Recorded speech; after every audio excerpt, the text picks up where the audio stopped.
الخيار المخلل البلدي على أصوله من غير ما يتهري ويفضل مقرمش لآخر واحدة، وبأسهل طريقة ممكن تعملوها بمحلول ملحي مظبوط جدا يخلي لونه وطعمه أحلى وفي 3 أيام بس. تعالوا نشوف طريقة.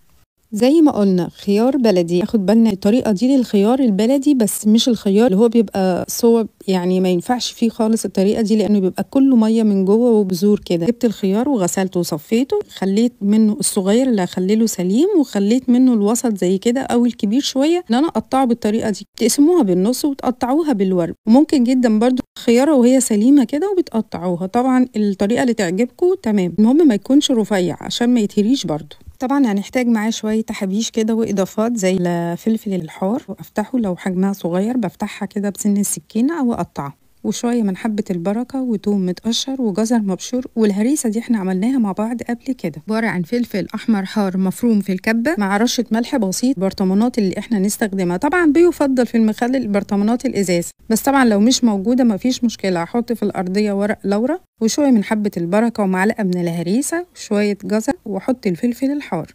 ونبدأ بقى ننزل بالخيار اللي هو السليم، يفضل يكون في برطمان مع بعض كده لوحده، مع فصين من الثوم وفلفل وهريسة برضو وجزر مبشور وحبة البركة، عشان كمان الخيار السليم ياخد سوا واحد.